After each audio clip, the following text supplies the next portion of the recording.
Power Iftiyar सारी को total होता ही नहीं है। बोलता है मैं घर घर मैंने फिर आप आदमी को एक नलका दे दिया, कहाँ है वो नलके? इफ्तियार सारी को टोटल होता। तो पिछले चंद रोज़ों से हमारी बिजली में खलल पड़ रही है। पावर हाउस हैं हमारे अपर स्टेज फर्स्ट और सेकंड, दोनों का भी शटडाउन चल रहा है। खाली नलके है वो भी पोसीदा हुआ पाइपे है, खत्म हुए पाइपे है। अच्छा उसमें भी पानी नहीं होता है, क्या मकसद निकला? गंदा पानी जिससे मतलब तमाम लोग बीमार हुए। अब कितने मास्के रखेंगे, कितने आधार कार्ड रखेंगे, कितने बाकी कार्ड रखेंगे? हजारों कार्ड एक एक बंदे को नाफिज किया है। अब ये भी नहीं है चंद वो कार्ड रखने के लिए। ये हो गया जनाब इलाज के लिए, ये हो गया पावर के लिए, ये हो गया राशन के लिए। मुझे समझ नहीं आता है यार ये कौन से तूफान है। अतः ऑनलाइन रखा, अगर ऑनलाइन करना है एक ही रखो, कम से कम एक कार्ड रखो जिस पर सब अवेलेबल मतलब कोई चीज होएगा। अच्छा बुढ़ू को दरबदर कर दिया, बूढ़े बेचारे जो है वो घर घर फिरते हैं, दफ्तर में ठोकरे खाते हैं। एक जगह से दूसरी जगह बोलते हैं वहाँ अपलोड करना है, यहाँ ऐसा करना है, वहाँ ऑनलाइन करना है। बैंक में नहीं मिलेगा, जाओ वहाँ दूसरी जगह आपको पैसा मिलेगा। कितना अरसे से मतलब तड़प रहे हैं लोग। इससे अगर खास कर गवर्नमेंट आज की अगर लोगों को खत्म करके मारती थी वो हमारे लिए बेहतर था, बेहतर से बेहतर था बरकरार। इफ्तियार कहीं बिल्कुल आसान शाम बग तहन न सहरस बग सात पो दान जालन जनाब अली अल्लाह ताला पता। शाम बग तहन न सहरस बग सात पो दान जालन जनाब अली अल्लाह ताला पता। पावर कहें तो न गैस कुन छतरकुल बाला रोजान जम पे रमजान शुरू गई तम पे पावर आसान बिल्कुल कहें। गोंटस त्रावान और गोंटस 10 मिनटन चल त्रावान बस। न सहरस न शाम मजबूर तम मौजूद। बिस्मिल्लाहिर्रहमानिर्रहीम, अस्सलाम वालेकुम, आदाब नाज़रीन, आप देख रहे हैं ग्रोइंग कश्मीर और मैं हूं आपका मेज़बान आरिफ कसाना। नाज़रीन अगर बात करें महकमा बिजली की, और आपको बता दें कि पिछले कई समय से इस साल की अगर बात करें तो हमने कई सारी ऐसी स्टोरियां बनाई जो कि बिजली की कई सारी परेशानियां थी लोगों को, जिसमें बिजली फीस हाइक हुई थी। लेकिन उस बात को लेकर जब हमने AEE कंगन फारूक साहब से जब रब्ता किया और कई बार हमने उनसे कुछ शिकायतें की, लेकिन हम उनका शुक्रिया अदा करते हैं कि जब भी हमने उनके पास कोई भी शिकायत लाई तो उन्होंने उस पर पूरी तरह से नज़रसानी की और लोगों के साथ इंसाफ किया। जो हमने न्यूज़ बनाई थी, हमें उनका आज तहे दिल से शुक्रिया भी अदा करता हूं। और आज तक जितने भी हमने उनके साथ बात की उस पर पूरी तरह से अमल हुआ।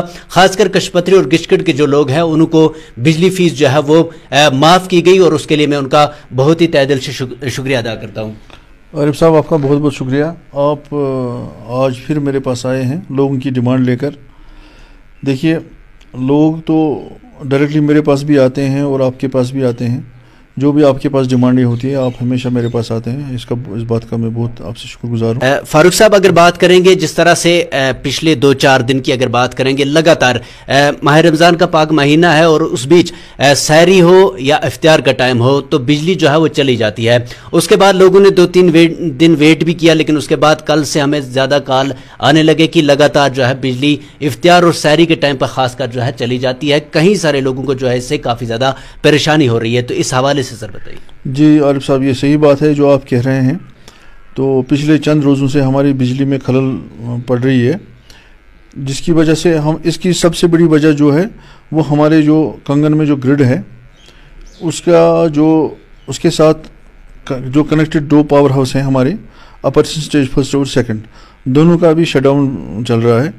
उसकी वजह से हमें कम से कम 40 मेगावाट बिजली कम मिल रही है। दूसरी बात है हम डिपेंडेंट हैं पूरा ऑलस्टेन ग्रिड पर। जो हमारा ग्रिड स्टेशन है कंगन में, हम तो पूरा डिपेंडेंट है क्योंकि वो हमारा रिस्ट्रिक्टेड लोड हमें सिर्फ 30 मेगावाट्स के दे रहे हैं। उसकी वजह से हमें एडिशनल कटलमेंट्स करने पड़ते हैं। जो भी हमारा एडिशनल कटलमेंट होता है उसी की वजह से सहरी और इफ्तियारी में ओवरलोडिंग की वजह से हो रहा है, क्योंकि हमारे पास डिमांड ज़्यादा है और अवेलेबिलिटी इस टाइम में कम है। सर आपको लगता है कि सहरी और इफ्तियार के टाइम ही लोड ज़्यादा हो जाता है? बिल्कुल हाँ, ये सही बात है, क्योंकि जो मैंने पिछली बार भी प्रिंट मीडिया थ्रू अपने जो एस्टीमेट जो हमारे कंज्यूमर्स हैं उनसे अपील की थी कि वो कम से कम सहरी और इफ्तियार में अपना जो हीटिंग गैजेट्स हैं वो बंद रखें। अगर वो बंद रखेंगे तो हमें भी राहत मिलेगी, हमने जो लोड कम होगा ऑटोमेटिकली उनको भी राहत मिलेगी, उससे हम ज़्यादा पावर दे सकेंगे। फारूक साहब जो PDC ने शटडाउन, आपने कहा कि जो शटडाउन किया है जिसकी वजह से ये परेशानी आ रही है, क्या माह रमज़ान का ही महीना चूज़ करना और उसमें ये शट डाउन करना, ये कहीं ना कहीं जो है एक गलत बात है और लोगों के साथ कहीं ना कहीं इस वजह से जो है नाइंसाफ़ी हो रही है। नहीं देखिए, ये गलत बात हम नहीं कह सकते, क्योंकि टेक्निकली उनको चाहिए, उनको जब शट डाउन की ज़रूरत पड़ती है तभी वो लेते हैं, अदरवाइज़ वो इस तरह नहीं रैंडमली शट डाउन नहीं होता है। उनको ज़रूरत पड़ी होगी, टेक्निकली उनको अपनी है, तो इसलिए उन्होंने शट डाउन लिया हो। फारूक साहब, क्या उम्मीद करते हैं कि आने वाले समय में जितने भी दिन हैं उनमें अगर किसी और समय में जो है पावर की कटौती कर ले, लेकिन खासकर सहरी और इफ्तियार के टाइम में जो है पावर सप्लाई जो है वो लगातार रहे, लोगों को परेशानी ना हो, क्या ऐसी उम्मीद कर सकते हैं? जी 100% जी, हम तो देखिए हम 100% हम कोशिश कर रहे हैं। जो एज पर हमारा डिस्ट्रीब्यूशन है, हमारे डिस्ट्रीब्यूशन में अभी तक ऐसा कुछ प्रॉब्लम नहीं है, हमारी अगर फॉल्ट बिल्कुल मिनिमम कुछ फॉल्ट नहीं है, लेकिन जो अवेलेबिलिटी है वो कम है। इंशाल्लाह अवेलेबिलिटी बढ़ जाएगी। मौसम भी हमारा ठीक हो गया, आप देखिए मौसम ठीक हो गया, इससे भी जो हीटिंग है वो कम हो जाएगी और लोड हमारा कम हो जाएगा और पावर इंशाल्लाह सिस्टम स्मूथ चलेगा इंशाल्लाह। मैं पूरी उम्मीद हूँ। और सहरी और तैयारी में हमारे जैसे कल से हमारे ठीक हो गया तकरीबन, तो इंशाल्लाह आइंदा भी ये ठीक हो जाएगा इंशाल्लाह। जी शुक्रिया फारूक साहब। जी नाज़रीन, आपको बता दें कि जिस तरह से लगातार हमें भी कॉल मौसूल हो रही थी और उम्मीद करते हैं कि आने वाले समय में जितने भी माह रमज़ान के जो बचे हुए दिन हैं उनमें इफ्तियार और सहरी के टाइम जो है वो गुल ना हो जाए और लोग अच्छी तरह से सहरी भी कर सके और इफ्तियारी भी कर सके। और उस समय के लिए बिजली का होना काफ़ी ज़्यादा ज़रूरी है और जिसकी वजह से खासकर लोग जो है इस समय नाराज़ हैं। उम्मीद करते हैं कि PDD डिपार्टमेंट इसमें गौर करेगा और आला हुकाम तक भी ये बात पहुँचाएगा। अगर कहीं से भी कोई परेशानी आ रही है तो वो भी इस परेशानी को दूर करने की कोशिश करेंगे और लोगों को ज़्यादा से ज़्यादा सहूलियत फराहम करेंगे। आप सबका हमारे साथ जुड़े रहने के लिए बहुत बहुत शुक्रिया। दीजिए इजाज़त, अल्लाह ने के बाद।